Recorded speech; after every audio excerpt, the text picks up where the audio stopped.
Lorsque nous pensons à la puissance, à l'influence et à la domination mondiale, plusieurs facteurs nous viennent à l'esprit, l'argent, la technologie, la puissance militaire. Et il est difficile de ne pas penser immédiatement aux États-Unis d'Amérique. Avec leurs vastes ressources et leur puissance militaire sans pareille, les États-Unis se situent au sommet des nations. C'est, sans aucun doute, la nation la plus puissante de la planète. Cependant, lorsque nous réfléchissons à la position de l'Amérique au milieu de l'incertitude croissante entourant la fin des temps, une question cruciale émerge: comment les États-Unis s'alignent-ils sur les prophéties décrites dans la Bible? Cette question suscite une attention considérable dans les discussions actuelles sur les prophéties bibliques, alors que les gens tentent de donner un sens au rôle de l'Amérique dans les événements qui pourraient conduire à la fin du monde tel que nous le connaissons. Quelque chose de monumental se produit en Amérique, quelque chose qui pourrait changer l'ordre mondial d'une manière que nous n'aurions jamais imaginée. Alors que les anciennes prophéties bibliques prennent vie, nous assistons au déroulement d'événements qui pourraient signaler un accomplissement de prophéties centrées sur le cœur de cette superpuissance mondiale. Les États-Unis, avec leurs dépenses militaires qui éclipsent les budgets de défense combinés des 8 plus grandes nations suivantes, sont reconnus comme la force militaire la plus redoutable de l'histoire. Pourtant, malgré cette immense force, les interprétations bibliques de la fin des temps laissent entrevoir une possibilité troublante: le déclin éventuel de l'Amérique, provoqué par une série d'événements catastrophiques qui menacent son avenir. Les tensions politiques augmentent et des personnalités comme Donald Trump restent au centre d'une tempête de controverses. Ajoutant à l'agitation, de nombreux Américains ont été témoins d'un phénomène dans le ciel, un ciel rouge interprété par certains comme un signe avant-coureur d'événements inquiétants à venir. Cela a suscité une profonde réflexion sur la signification de ces signes et sur la question de savoir si nous nous trouvons vraiment au bord du précipice d'une réalité apocalyptique. Que signifie vraiment cette prophétie? Sommes-nous sur le point d'assister à une catastrophe mondiale qui va remodeler le monde pour toujours? Rejoignez-nous pour explorer ces récits prophétiques sur l'avenir de l'Amérique et démêler les mystères d'un destin qui semble se révéler lentement sous nos yeux. Il y a un sentiment croissant de peur parmi les citoyens qui sentent que la fin du monde pourrait approcher, surtout à la lumière des récents événements qui se déroulent aux États-Unis. Mais devrions-nous vraiment nous inquiéter? Le retour du Christ est-il imminent? Telles sont les questions que se posent à la fois les pieux et les sceptiques, car nous partageons tous une anxiété collective face à l'avenir incertain de notre monde. Les réponses à ces questions pourraient-elles être plus proches que nous le pensons? Dans Actes 2h9, la Bible fait une prophétie frappante: « Je ferai paraître des prodiges en haut dans le ciel, et des signes en bas sur la terre, du sang, du feu et des colonnes de fumée. Le soleil se changera en ténèbres et la lune en sang, avant l'arrivée du jour du Seigneur, ce jour grand et glorieux. » Ce passage biblique suggère que les phénomènes apparemment ordinaires que nous observons dans le ciel, comme le lever et le coucher du soleil, peuvent avoir une signification profonde, signaler des changements dans le monde et nous avertir des temps turbulents à venir. Prenons par exemple les récents épisodes de ciel rouge aux États-Unis. À San Francisco et dans d'autres régions de la côte ouest, les habitants ont été choqués de voir des ciels peints dans des nuances étranges d'orange et de rouge, causées par la fumée des incendies de forêt. Pour beaucoup, il s'agissait de plus qu'un simple événement atmosphérique, cela ressemblait à un signe avant-coureur, un aperçu d'un avenir incertain et troublant. Mais le ciel rouge n'est peut-être qu'un début. Des événements encore plus troublants pourraient se profiler à l'horizon, alors que nous nous trouvons au seuil de ce que beaucoup croient être la seconde venue du Christ et la fin du monde tel que nous le connaissons, un monde qui pourrait bientôt faire face à sa plus grande dévastation. La Bible dans Matthieu 24 établit une comparaison effrayante entre le retour de Jésus et la fin du monde, la comparant à l'époque de Noé. Ce parallèle a de graves implications. Pourquoi devrions-nous nous inquiéter? Parce que, tout comme à l'époque de Noé, la majorité des gens ne seront pas conscients de la catastrophe imminente. Ils continueront à vivre leur vie quotidienne, à faire la fête, à se marier et à poursuivre leurs propres désirs jusqu'à ce que les eaux du jugement s'abattent sur nous. C'est un puissant rappel pour nous de rester vigilants et préparés, afin de ne pas être pris au dépourvu par l'inévitable. Aujourd'hui, nous nous penchons sur certains des signes surprenants qui suggèrent que la seconde venue du Christ pourrait être plus proche que nous ne le pensons, en particulier ici en Amérique. Il est essentiel que nous prêtions attention aux idées partagées dans cette discussion, car elles peuvent être vitales pour nous aider à surmonter les défis actuels auxquels nous sommes confrontés. En explorant les messages prophétiques, nous comprendrons non seulement l'époque dans laquelle nous vivons, mais nous serons également conduits à une réflexion dans la prière qui nous fortifiera pour l'avenir incertain qui nous attend. La Bible nous exhorte à plusieurs reprises à veiller et à prier, et ces conseils sont particulièrement pertinents aujourd'hui, alors que nous vivons ce que beaucoup croient être la fin des temps. Dans Matthieu 24, 6-7, Jésus nous avertit, « Vous entendrez parler de guerre et de bruit de guerre. Ne vous inquiétez pas, car il faut que cela arrive. Mais ce ne sera pas encore la fin. Une nation s'élèvera contre une nation, et un royaume contre un royaume. Il y aura, en divers lieux, des famines, des pestes et des tremblements de terre. » Ces versets donnent un aperçu des événements à venir et offrent un cadre pour nous préparer. La question la plus urgente que chacun doit se poser est, êtes-vous prêt pour ce qui va suivre? Alors que nous sommes confrontés à un nombre croissant de défis, allant des difficultés et des crises aux guerres, aux catastrophes naturelles et à la clarté croissante des prophéties anciennes, le sentiment de confusion entourant ces événements devient de plus en plus prononcé. Cette confusion est ressentie à la fois par les croyants et les non-croyants, en particulier lorsque ces prophéties semblent se dérouler aux États-Unis. Avant de nous plonger dans les détails de cette prophétie, il est essentiel de comprendre d'abord pourquoi ces événements se produisent et comment ils façonnent actuellement non seulement l'Amérique, mais le monde entier. L'Amérique, en ce moment d'importance prophétique, attire l'attention du monde entier alors que ses prédictions anciennes semblent prendre forme. À l'ère moderne, il est impossible d'ignorer que les États-Unis occupent un rôle central sur la scène mondiale en tant que superpuissance dominante. Le pays a exercé une énorme influence à travers le monde, et cette influence n'est pas un simple accident. Aujourd'hui, le monde reconnaît la formidable puissance économique et militaire de l'Amérique. Mais la question se pose, comment cette nation en est-elle venue à occuper une position aussi centrale dans l'histoire? L'ascension de l'Amérique à sa stature actuelle peut être attribuée à un tournant crucial, la Seconde Guerre mondiale. Cette guerre a servi de catalyseur à l'émergence des États-Unis en tant que superpuissance mondiale, en particulier après l'utilisation dévastatrice des armes nucléaires sur Hiroshima et Nagasaki. Ce bond en avant dans le domaine de la technologie nucléaire a donné à l'Amérique un avantage considérable, la positionnant comme leader sur le plan militaire et économique. Depuis la fin de la guerre, les États-Unis ont joué un rôle central dans la définition des affaires mondiales, dans l'influence des politiques internationales et dans le maintien d'un équilibre délicat des pouvoirs qui continuent d'avoir un impact sur le monde d'aujourd'hui. Le leadership américain sur la scène mondiale est indéniable. Des pays comme l'Allemagne, le Japon et la Russie reconnaissent depuis longtemps que les États-Unis sont une force géopolitique majeure, reconnaissant leur domination économique et leur puissance militaire. Historiquement, l'influence américaine dans les domaines militaires et économiques n'a pas été contestée. Cependant, le vent du changement semble souffler, de manière inquiétante, la tendance pourrait tourner pour cette nation autrefois puissante. Nombreux sont ceux qui reconnaissent aujourd'hui les graves problèmes qui affligent le système politique américain, en particulier à Washington. Certains ont même suggéré qu'il pourrait être nécessaire de modifier la Constitution des États-Unis pour répondre à ces préoccupations croissantes. Il existe un consensus croissant parmi les observateurs qui se soucient profondément de l'avenir de la nation. Les États-Unis connaissent un déclin progressif, mais indéniable, de leur position mondiale.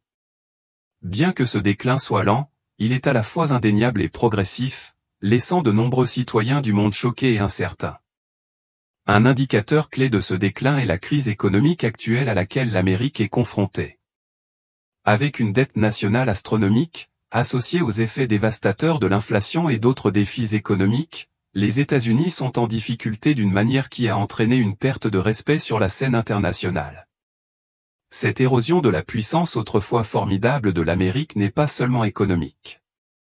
Elle se reflète également dans la présence croissante de forces militaires étrangères. Les nations rivales saisissent les opportunités pour défier les États-Unis, avec une augmentation notable du nombre de navires militaires de pays adversaires en haute mer. La réalité est claire, les États-Unis, autrefois un modèle de puissance, semblent désormais perdre leur emprise sur le maintien de leur statut de superpuissance. Ce déclin continue est la raison pour laquelle le monde surveille de près chaque mouvement de l'Amérique, alors qu'une série d'événements aux implications spirituelles et prophétiques profondes se déroule sous nos yeux. L'état actuel des troubles aux États-Unis est encore alimenté par les troubles politiques, notamment l'approche de l'élection présidentielle et les réactions des principaux acteurs mondiaux comme la Russie, la Chine et les nations du Moyen-Orient. Ces pays gardent un œil attentif sur les tensions potentielles au sein de l'Amérique, car ces luttes internes ont des conséquences profondes sur les relations internationales. Mais le drame qui se déroule aux États-Unis ne s'arrête pas là. Dans un retournement de situation choquant, une tentative d'assassinat a eu lieu le 13 juillet contre l'ancien président et actuel candidat à la présidence Donald Trump. Lors d'un événement de campagne à Butler, en Pennsylvanie, un homme nommé Thomas Matthew a ouvert le feu sur Trump avec un fusil de type AR. Des images des législateurs ont révélé le chaos qui a suivi la tentative d'assassinat, qui a eu lieu alors que le candidat s'adressait à la foule. Un tireur d'élite des services secrets a finalement neutralisé la menace, mais l'événement a suscité de nombreuses spéculations. Les gens se demandent pourquoi un tel acte a été perpétré et s'il a une signification symbolique plus profonde dans le contexte de l'avenir de l'Amérique et de son rôle prophétique dans les derniers jours. Alors que le monde regarde, de nouvelles turbulences continuent de se dérouler aux États-Unis. Dans un autre développement inattendu, le président Joe Biden a récemment annoncé qu'il ne se représenterait pas, laissant le champ libre à des candidats comme Donald Trump pour prendre la tête. Cette décision, au milieu de bouleversements politiques, a soulevé encore plus de questions sur l'orientation future de la nation. C'est dans ces temps tumultueux que les discussions sur la prophétie ont gagné en pertinence.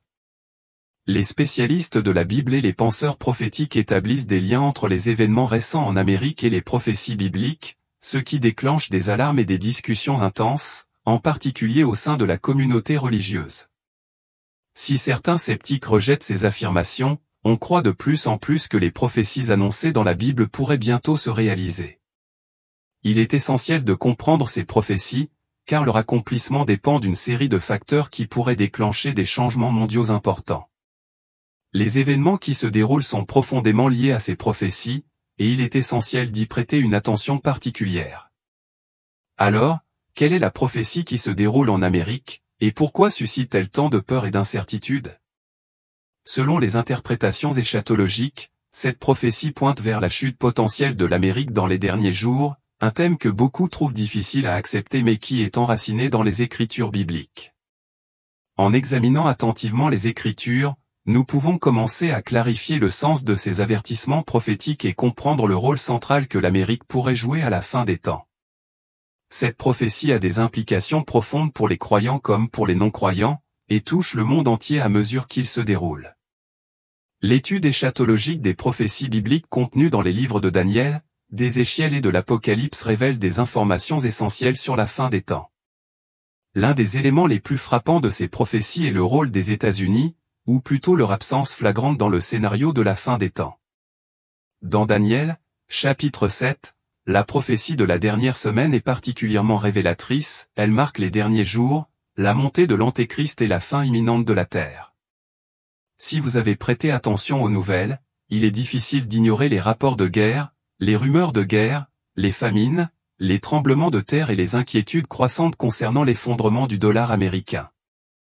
Ces événements sont considérés comme des indicateurs significatifs du déclin imminent de l'Amérique, qui pourrait signaler un changement dans la dynamique du pouvoir mondial à l'approche de la fin des temps. Mais lorsque nous nous plongeons plus profondément dans les prophéties bibliques, le tableau devient encore plus troublant. Pourquoi les érudits bibliques sont-ils si convaincus de la chute potentielle de l'Amérique dans les derniers jours? La réponse réside dans l'absence des États-Unis dans ces prophéties. Dans les livres prophétiques d'Ézéchiel, de Daniel et de l'Apocalypse, il n'est pas fait mention des États-Unis. Au lieu de cela, des nations comme la Russie et la Turquie sont mises en avant dans ces textes. Les prophéties sur la Grande Tribulation, qui est un précurseur nécessaire de la fin des temps, n'incluent pas l'Amérique dans le récit des derniers jours. Cette omission est frappante, ce qui conduit les érudits à suggérer que les États-Unis pourraient perdre leur puissance et leur influence bien avant la fin du monde. La prophétie du livre de Daniel, qui prédit que 10 nations prendront le pouvoir à la fin des temps, abandonnant finalement leur autorité à la bête, l'Antéchrist, renforce encore davantage cette inquiétude. Cette prophétie s'aligne sur Apocalypse 17h12, où il est fait mention de 10 rois qui remettront leur pouvoir à la bête. Alors que les États-Unis commencent à connaître un déclin progressif, la question se pose, pourrait-il s'agir du début de la chute prophétique de l'Amérique? La nation, autrefois la première superpuissance mondiale, est-elle sur le point de perdre sa position dans le déroulement de l'histoire de la fin des temps? Bien que cette idée puisse sembler intimidante et peu claire, nous pouvons nous tourner vers les Écritures pour trouver des conseils. Dans Daniel 7, 7-8, le prophète décrit un royaume gouverné par une quatrième bête féroce et terrifiante, différente de toutes celles qui l'ont précédé. Cela fait écho à la vision de Daniel au chapitre 2, où il a représenté une bête aux jambes et aux pieds de fer, symbole de l'Empire romain puissante, organisée et brutale. Les dents de fer de cette bête symbolisent sa férocité, piétinant tout sur son passage. Daniel révèle ensuite que cette bête a 10 cornes, qui représentent 10 rois. Parmi ces cornes, une petite corne émerge, devenant si puissante qu'elle en déracine 3 des 10. Cette petite corne, décrite comme ayant des traits humains, représente l'Antéchrist, qui égara beaucoup de gens et exigera qu'on l'adore. Bien qu'il puisse initialement paraître bienveillant, l'Antéchrist finira par provoquer la destruction. Son règne ne prendra fin que par la puissance rédemptrice du Christ. C'est dans des moments comme ceux-ci que nous sommes appelés à réfléchir sur nos propres cœurs. Vous seul pouvez vraiment comprendre le vôtre, et moi seul peux comprendre le mien. Mais ce moment présente une opportunité de vous approcher du trône de grâce, en invitant Jésus à être votre Seigneur et Sauveur. La prophétie de la bête est souvent liée à l'Empire romain, qui est tombé il y a des siècles mais qui cherche à renaître depuis. Certains pensent que la prophétie de la bête ne s'est pas pleinement réalisée pendant le règne de l'Empire romain, et qu'elle est donc destinée à refaire surface à la fin des temps, coïncidant avec la montée de l'Antéchrist. Cette perspective suggère que la prophétie des 10 cornes et de la petite corne pourrait être directement liée aux futures puissances mondiales. Il est crucial de noter que la portée géographique de ces 10 nations n'inclut pas les États-Unis. Cela soulève la possibilité qu'à mesure que l'influence mondiale de l'Amérique diminue, le pouvoir puisse se déplacer vers le Moyen-Orient, une région déjà centrale dans de nombreuses prophéties bibliques. Pourquoi les États-Unis doivent-ils tomber dans les derniers jours? Selon les interprétations eschatologiques, une raison impérieuse est liée au plan divin pour l'aboutissement des événements. Le Moyen-Orient, tel que décrit dans les Écritures, joue un rôle central dans l'accomplissement de ces prophéties. De la Genèse à l'Apocalypse, la région revêt une immense importance historique et spirituelle. Les développements récents ne font que souligner cette importance. Par exemple, les nouvelles du Moyen-Orient indiquent que les forces de défense israéliennes, FDI, ont récemment revendiqué la responsabilité d'une frappe aérienne qui a entraîné la mort d'un commandant du Hamas au Liban. Cette action ajoute un niveau de complexité supplémentaire au conflit en cours entre Israël et le Hamas, intensifiant encore l'importance stratégique de la région. Dans le contexte de ces prophéties, il semble de plus en plus probable que les événements finaux, ceux qui nous rapprochent du retour du Christ, se déroulent au Moyen-Orient, conformément aux prédictions bibliques. En réfléchissant à ces prophéties, le déclin de l'influence des États-Unis et la montée des tensions au Moyen-Orient nous rappellent de manière cruciale à quel point les événements mondiaux sont étroitement liés aux paroles anciennes des Écritures. L'absence de l'Amérique dans le récit biblique a de profondes implications, suggérant que la nation pourrait perdre son importance dans l'accomplissement ultime de la prophétie. Un autre aspect effrayant de ce déclin potentiel découle de la prophétie de l'Antéchrist, en particulier de l'émergence d'un système monétaire mondial unique associé au nombre 666. Pour que cette prophétie se réalise, on pense que le système financier mondial actuel, en particulier le dollar américain, doit s'effondrer. Cette constatation est particulièrement inquiétante, sachant que les États-Unis ont longtemps été considérés comme un refuge ancré dans les principes chrétiens, où les enseignements bibliques fleurissaient dans les écoles et où la Bible était honorée dans les couloirs du pouvoir, y compris à la Maison-Blanche. Cependant, une transformation troublante s'est produite au fil du temps. L'Amérique que nous connaissons aujourd'hui n'est pas la même que la nation fondée sur les valeurs bibliques en 1776. À bien des égards, elle contraste désormais fortement avec ses principes fondateurs. La Bible est de plus en plus mise à l'écart et la dégradation morale et spirituelle est devenue plus répandue. Des lois continuent d'être promulguées qui s'écartent des enseignements bibliques et le soutien de la nation à Israël est devenu plus ambigu. De nombreux érudits bibliques suggèrent que ce déclin moral pourrait être un facteur clé de la chute potentielle de la nation à l'approche de la fin des temps. Tout au long de l'histoire, lorsque les nations se sont détournées des commandements de Dieu, la destruction s'en est souvent suivie. Un exemple frappant est celui du roi Belshazzar de Babylone, dont l'arrogance l'a conduit à profaner des vases sacrés, ce qui a finalement entraîné sa chute cette nuit-là. Si l'Amérique continue de s'écarter de ses fondements spirituels et moraux, il est possible que Dieu choisisse d'humilier la nation, comme il l'a fait avec Sodome, Gomorrhe et Ninive. Ces villes ont atteint un point de non-retour, consumées par la méchanceté. Après que les anges ont escorté Lot et sa famille hors de Sodome, le feu divin est tombé du ciel, en réponse à leur péché rampant. Compte tenu de ces exemples historiques, il n'est pas difficile de reconnaître les signes avant-coureurs qui indiquent que l'Amérique pourrait déjà être sur la voie du déclin. Alors, à quel point sommes-nous proches d'une possible chute? Et existe-t-il un moyen de hâter ou de retarder ce destin? Pour répondre à ces questions, nous devons d'abord chercher à comprendre le caractère de Dieu. Tout au long des Écritures, nous apprenons que Dieu a le pouvoir à la fois de punir et d'accorder sa miséricorde, en fonction des actions d'une nation. Prenons l'histoire de Ninive. Les habitants de cette ville étaient au bord de la destruction en raison de leur méchanceté, mais lorsque le prophète Jonas les a avertis, ils se sont sincèrement repentis. Leur repentir sincère a poussé Dieu à faire preuve de miséricorde, épargnant la ville. Cependant, lorsque les gens sont finalement revenus à leur voie pécheresse, la destruction a suivi.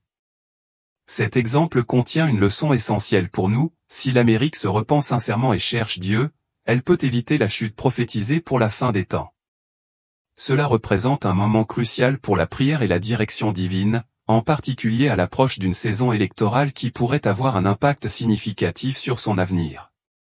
Pour les chrétiens, il est essentiel de rester sous la protection de Dieu, de rester vigilants et de prier avec ferveur. Nous devons nous méfier des faux prophètes qui surgissent en période de turbulence et veiller à tout vérifier à la lumière de la vérité des Écritures. Il est primordial de rester fidèle à ce qui est bon et juste, surtout en temps de crise. Après tout, comme nous le rappelle l'Écriture, la vérité vous affranchira. Alors que nous traversons ces temps difficiles, il est important de rester ancré dans la parole de Dieu, à l'image des chrétiens de Béréa décrits dans Actes 17h11. Ils ont été félicités pour leur examen assidu des Écritures, et nous aussi devons rester engagés dans la parole quotidiennement, en cultivant une relation profonde avec le Christ. L'apostasie, l'abandon de la vraie foi, est prédite dans les Écritures comme un signe clé de la fin des temps. Les avertissements abondent selon lesquels la moralité déclinera progressivement et que l'amour de Dieu se refroidira, donnant naissance à l'anarchie. Cette anarchie provoquera encore plus de froid dans l'amour de nombreux cœurs pour les autres et pour Dieu. Malheureusement, les Écritures elles-mêmes peuvent être déformées pour répondre aux désirs de ceux qui cherchent à les conformer aux tendances sociétales. Cette distorsion est un danger contre lequel nous devons constamment nous prémunir. 1 Timothée 4, 1-3 nous dit que dans les derniers jours, certains abandonneront leur foi, séduits par des esprits trompeurs et des doctrines de démons. Mais nous, en tant que croyants, devons rester fermes dans notre foi, quelles que soient les épreuves auxquelles nous sommes confrontés. Nous ne devons pas vaciller face à ces tromperies. Au contraire, nous devons rester résolus, nous accrocher à la vérité et avoir confiance que la volonté de Dieu pour notre nation se déroulera selon son calendrier parfait. En ces jours incertains, restons vigilants, profondément engagés dans notre foi et proactifs dans la recherche de la direction du Saint-Esprit. Ce n'est que par la persévérance dans la prière, l'examen attentif des Écritures et un engagement inébranlable envers la vérité de Dieu que nous pourrons surmonter les défis à venir et nous assurer que nos cœurs restent alignés sur sa volonté.